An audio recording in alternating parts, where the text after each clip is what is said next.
Welcome back. In the last class, we started discussing about polarization transfer technique. I told you why we require polarization transfer.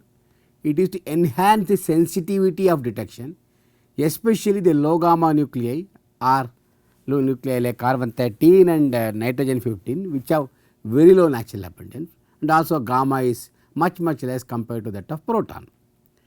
I said there are several ways of enhancing the sensitivity, like going to higher magnetic field, lowering the temperature, or labeling the low dilute spins like carbon 13 or nitrogen 15, or otherwise taking large quantity of the samples. Some of them are practically feasible and some are not. Then I also said by manipulating the spin dynamics, it is possible to enhance the signal intensity. To understand that, we took two homonuclear coupled spin system and we adapted two strategies.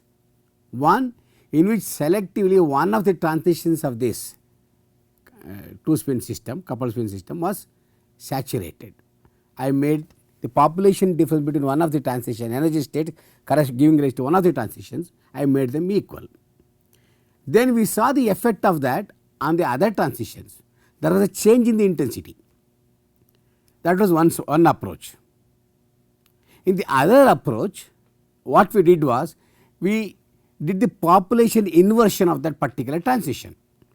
Instead of saturating, we inverted the population, we ensured that the spins which are in the lower energy level was raised to the higher energy level, and those who are in the higher energy level was brought back to lower energy state. This time also we saw there is enormous enhancement in the sensitivity of the signal. You saturate one of the transitions of a particular coupled spin, then you will see the enhancement in the signal intensity of the other coupled spin. This is quite interesting, and that was an example we took for two homonuclear spins.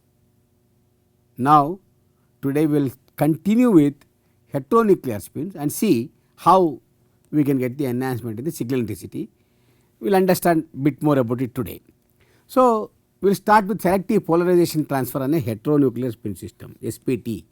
I am going to do. I will take carbon 13 as an example and polarization transfer from proton to carbon 13. Proton, of course, we all know is gamma of this proton is 4 times larger than that of carbon 13. So, as a result, what will happen? We can see that there is more population, 4 times more population difference in the proton energy states compared to carbon 13 energy states. With this idea, we will go back and see the distribution of population between two energy states of proton and carbon 13 each. I am going to distribute the population like this. The reason is I want to see that proton intensity is 4 times larger than that of carbon 13 because of the gamma of proton 4 times larger. So, that is why I redistributed the population such that I have put 8 spins here and 10 here and 8 spins here and then 2 here and 0. Again, as I said, it is only for calculation purpose. Do not ever be under the impression that in this state there is no population at all. There is enormous amount of population. Only for calculation purpose I have redistributed like this. Now, with this you calculate the energy of the transitions. Of course, you know what are proton transition.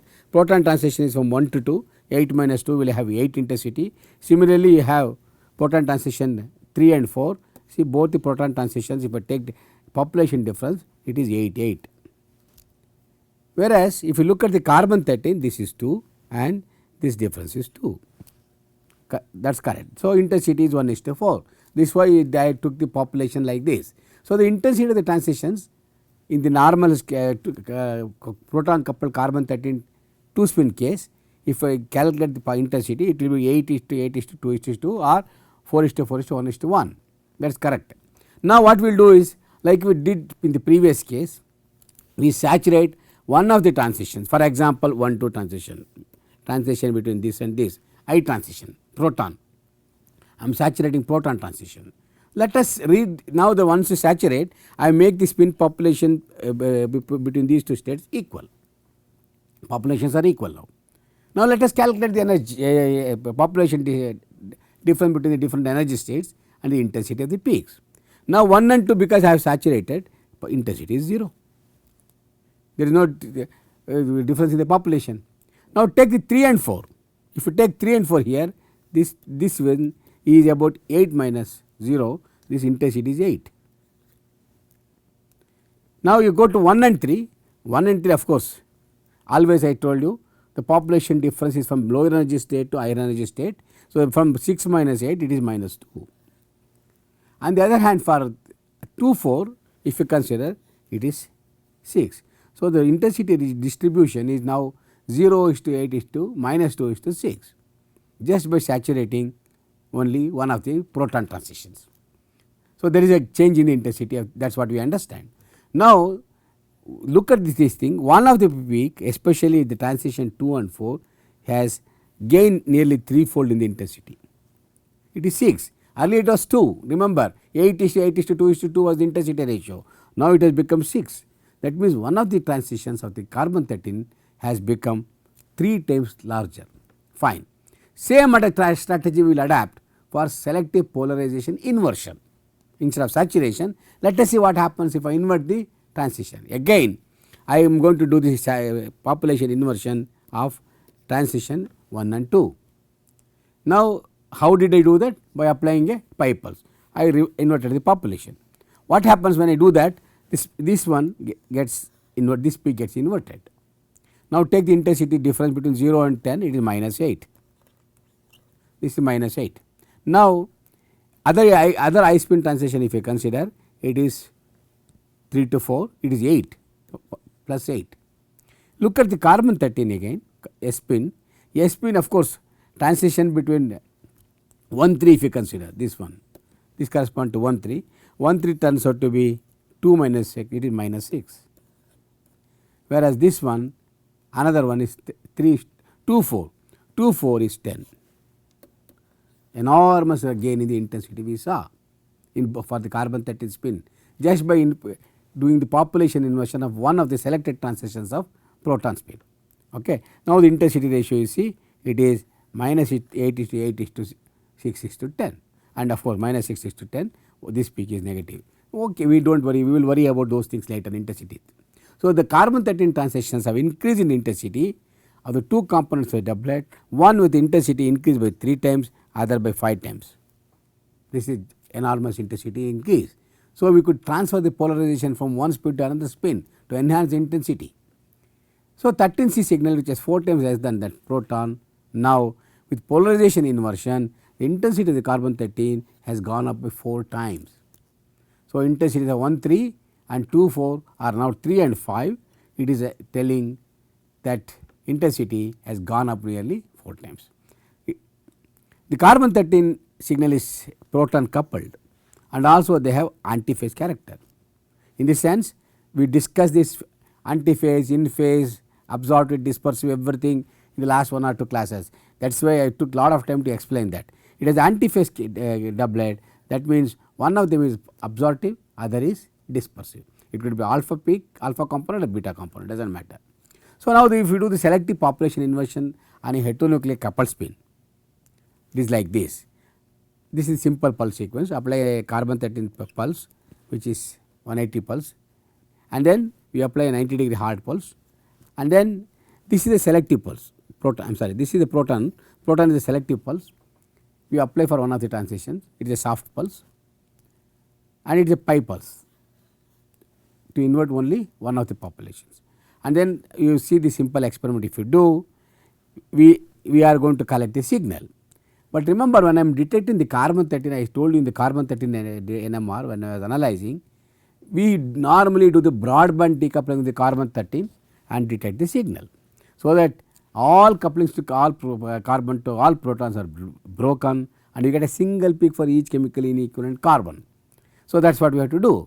But if I do this decoupling immediately after the selective inversion, without giving any delay, after the 90-degree carbon 13 pulse, the magnetization intensity is, as we saw, one is minus 3, other is plus 5 as for carbon 13 doublet. So that means if you look at the vectorial diagram, this is their antiphase character, one is minus 3, this is plus 5. This is the intensity of carbon 13 doublet. Now if I start doing this, one is negative intensity, other is positive intensity. When you do the decoupling, in fact what is going to happen, you will get only 2 intensity. They get plus minus 3 plus 5 get in fact if you do the arithmetic you will find out it is only plus 2. With decoupling, in fact whatever the intensity we gained we have lost now because of the antiphase character and minus 3 and 5. So, there is no point in doing this type of decoupling. So, then how do you overcome this intensity problem? There is one trick we can do. After this pulse sequence, instead of collecting the signal immediately, let us give additional time delay. This delay is 1/2 times j. We know the j coupling, calculate what is 1/2 j in seconds or in milliseconds or whatever it is, calculate in time, calculate the time and then give the delay. And this time delay is exactly equal to 1/2 j.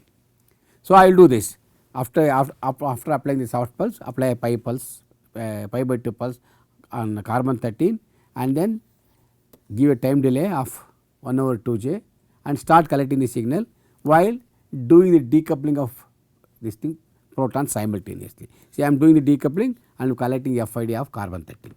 Now, you see what is going to happen. Instead of this, now after the time delay, we are going to see the signal like this.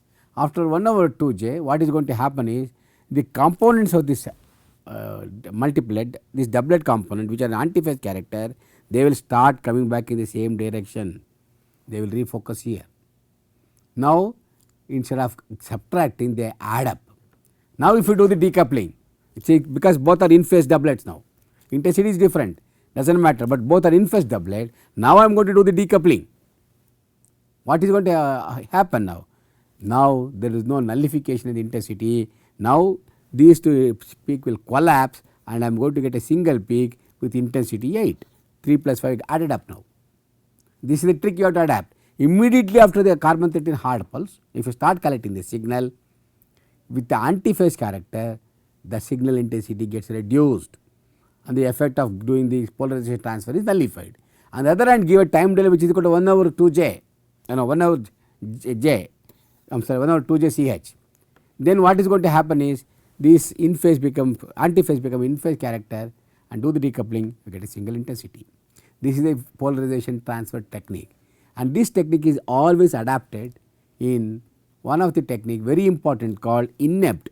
INEPT experiment is called insensitive nuclear enhancement by polarization transfer. This is routinely employed in a number of pulse sequences in all the advanced NMR experiments. And there are two kinds of net magnetization you can see. How do you transfer the magnetization?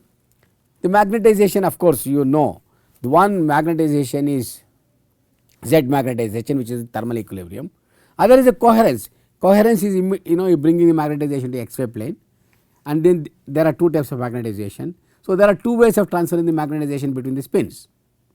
One is what is called NOE. It is transfer of magnetization, Z magnetization between two spins. That is one way. We will not discuss that right now. We will see when there is a time. If I come back to NOE, we will discuss. We have discussed NOE in my previous course, but if there is a time, I will touch upon it this time in this course also. Otherwise, remember NOE, the transfer of Z magnetization takes place, whereas INEPT is a coherence transfer. Transfer of magnetization takes place in the XY plane. So, with this knowledge, then now what we will understand, NOE has a spatial proximity dependence. It depends upon how close the two nuclear spins are.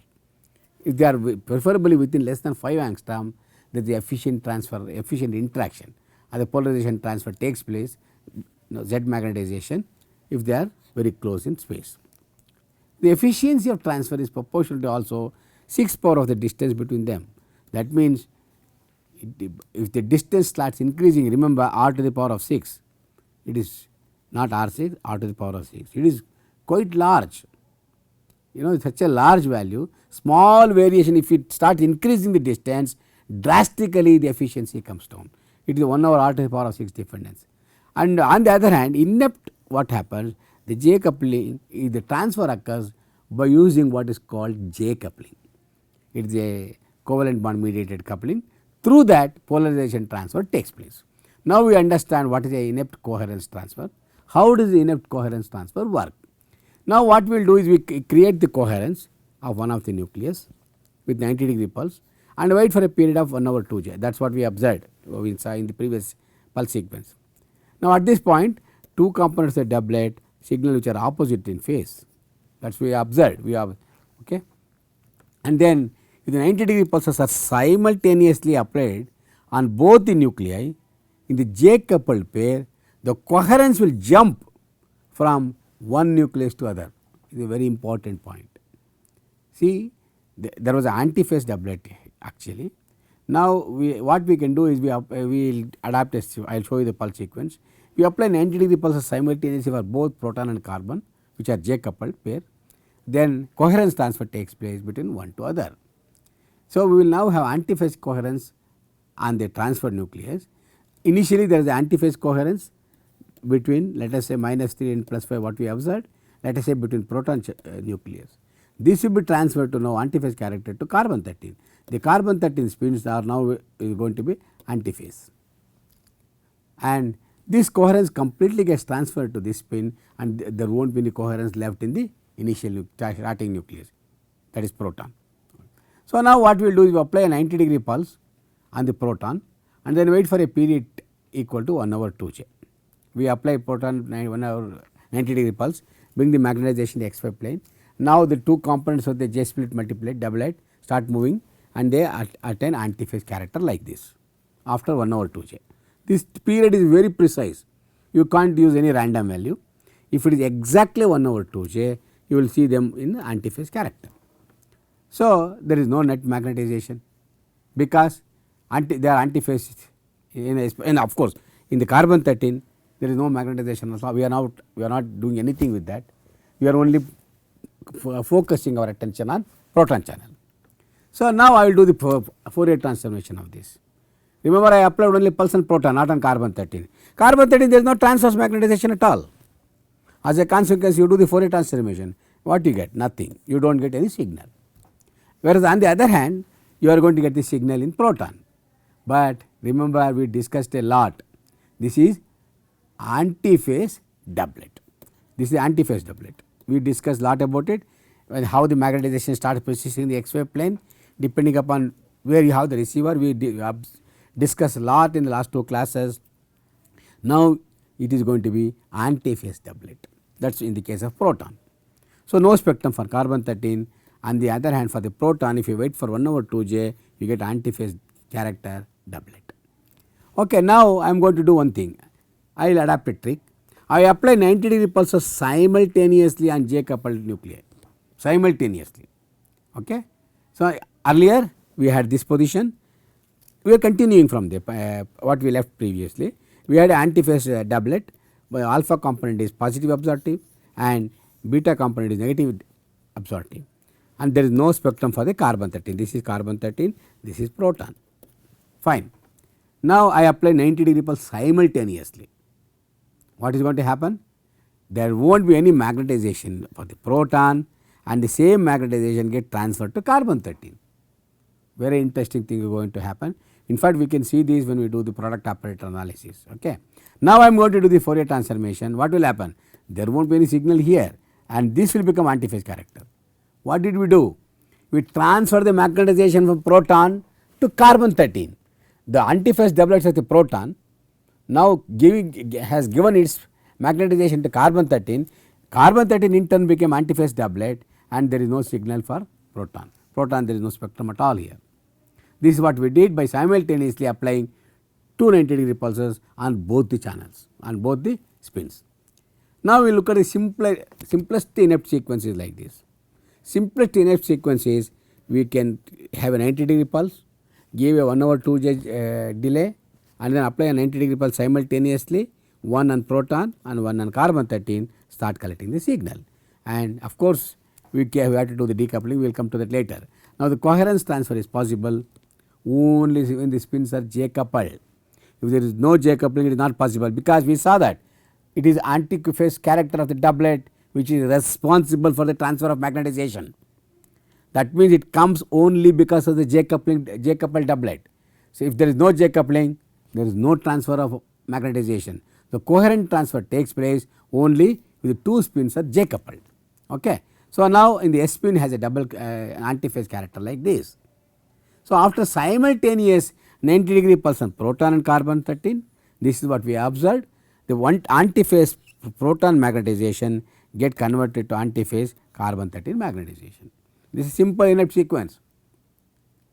But now as I told you, we will see how we are going to see diagrammatically a vectorial diagram how this magnetization vector start evolving. After 90-degree 1H pulse at time t is equal to 0, both alpha and beta component of the doublet are along x axis, because the thermal magnetization which was along z axis, you brought them to x axis by 90-degree pulse. And at the same time carbon 13 both the spins are still aligned along z axis. Carbon 13 we are not touching, we are not applying any pulse on that. So, the both doublet component corresponding to coupling with proton which this doublet correspond to the alpha and beta spin state of the proton. So, that doublet will still be along z axis. Okay. Now, I wait for time 1 over 2j, and this is going to be antiphase character, and this still continues to be along that axis only, along that we are not touched at all. Okay. So, now what I am going to do is, after simultaneous 90-degree pulse on proton and carbon 13, then we do not have any signal here, we got complete signal transferred to carbon 13. Fine. Now, all the carbons may not be on resonance. This is under the assumption all the carbons are on resonance, that is nu naught minus nu r, difference in the frequency from the center of the spectrum with the resonance frequency of the peak, nu naught minus nu r 0, that is our assumption. Then only it is on resonance. But one carbon may be like, but there are so many chemically inequivalent carbons, all carbons may not be on resonance. Then what will happen? Remember, we discussed chemical shift evolution and J coupling evolution in the last 2 classes. When chemical shifts do not evolve when the spins are on resonance, whereas the J couplings evolve in the on resonance condition. But in the off resonance condition, I explained to you both chemical shifts and J coupling evolve. So, now then because of that there is a chemical shift evolution if the spins, if some carbons or some spins, carbon spins are not on resonance. So, how do you avoid this one? How do you overcome this?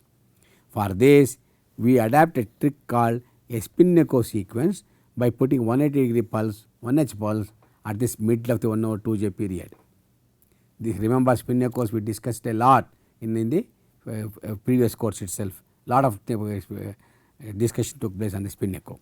So, I am not going to touch upon that. Those who are interested can go back to previous course. Now, this will refocus the chemical shift. Spin echoes will refocus the chemical shifts of protons. Of course, in product operator when we come, I will also show you again how it happens. Now, to prevent the JCH evolution, what we have to do is we have to put a 180 pulse at the carbon 13 also at the middle of the 2j period. Now, 2 things we are doing. In the spin echo sequence, it is now 90 tau 180 sequence. This 180 pulse we are applying simultaneously on the proton channel and also on the carbon 13 channel. The proton channel we are going to apply to refocus the chemical shifts, but in the carbon 13 channel we are going to apply to prevent the evolution of JCH. That is the thing we should remember. Now, inept can also be applied to any pair of nuclei that are J coupled. It need not be heteronuclei also, it can be any nuclei. It can be 2 protons which are adjacent to carbon or which are on adjacent carbons, vicinal coupling, or 1 bond heteronuclear coupling, or 2 bond heteronuclear coupling, anything you consider, you can try.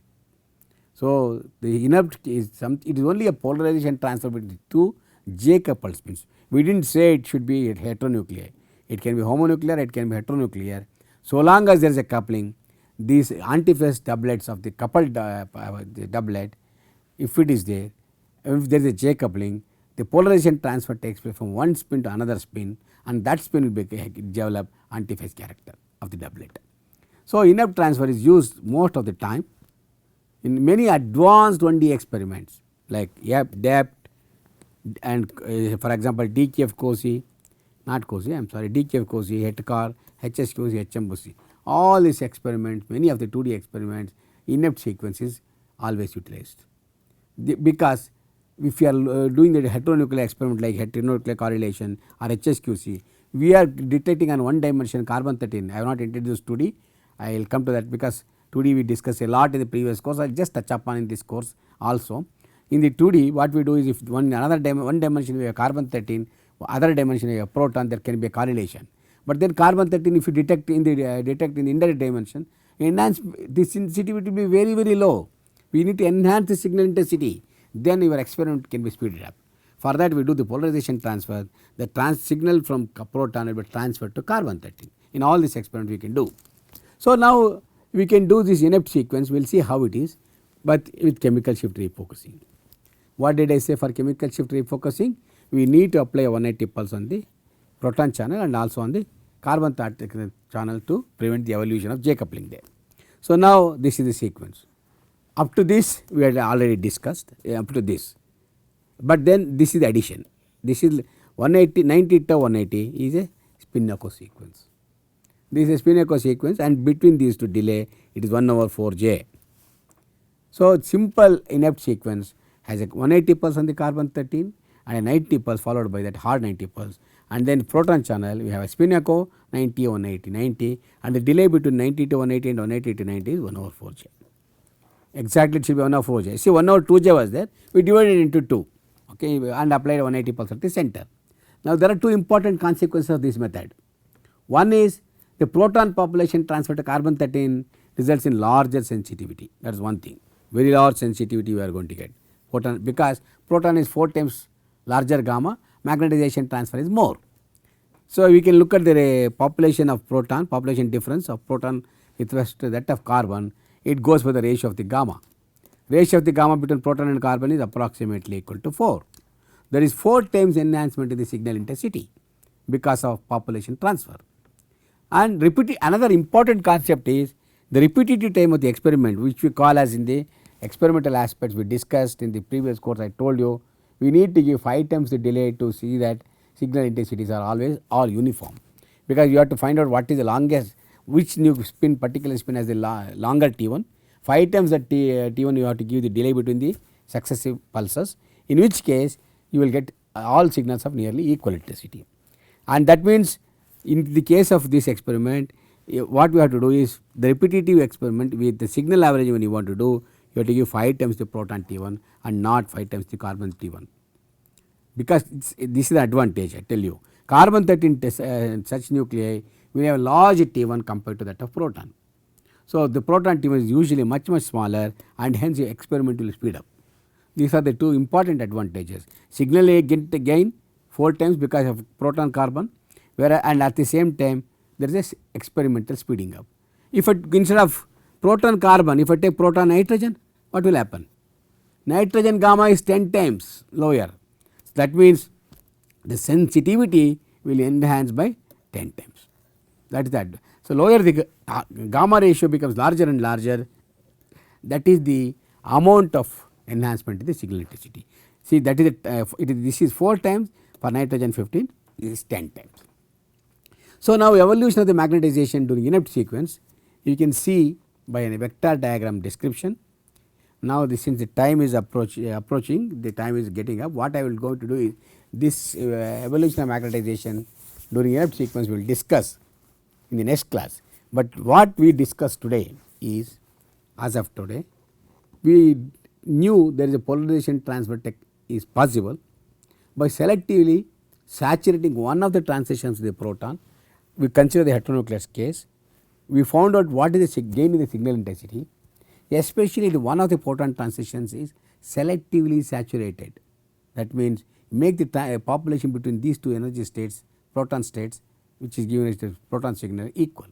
Then we recalculated the population difference between different peaks, different energy states with giving rise to different peaks.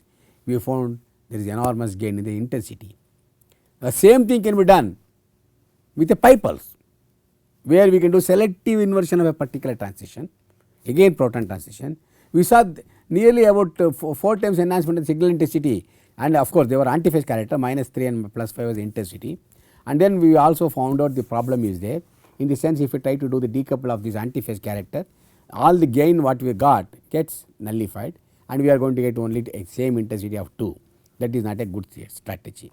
What we understood is, instead of that, immediately after collecting the signal while decoupling, why don't you give a time delay after the pulse and then start collecting the signal, and the delay should be exactly equal to 1 over 2j, 2j between carbon and proton. We took the example of carbon and proton, in which case what is going to happen, the antiphase character become in phase character, the both the components of the vector minus 3 and plus 5 come to, they refocus on one axis, and then the intensity will add up. Now if you do the decoupling, instead of getting nullified, you will get gain in the intensity. So that is what we saw 8 times, or ratio of between proton and carbon 4 times enhancement in the signal intensity we saw, and this can be adapted for the sequence called inept. We saw that inept case we can do, but again the intensity, if your antiphase character is there, it gets nullified. For that I said we can overcome this by using what is called a spin-echo sequence, where we are going to apply 2 180 pulses at the center of the proton channel and at the center of the carbon 13 channel, in which case what is going to happen is, in the carbon 13 channel if you apply 180, it will prevent the evolution of J coupling, whereas in the case of the proton, if you apply 90 degree pulse, you are going to ensure that you will get in phase character for this one. So and chemical shift evolution, everything can be prevented there. So finally what you are going to do is, you are going to get a spectrum with both the components of the vector aligned along one axis, and you are going to get the enhanced signal intensity. This block, inept block, can be utilized in number of experiments, in a 2D, especially 2D experiment like HSQC, HMBC, varieties of heteronuclear experiments, where the polarization transfer is very, very important. And then how this thing works, I wanted to discuss with the vector diagram, that we will do in the next class. So thank you, we will stop here.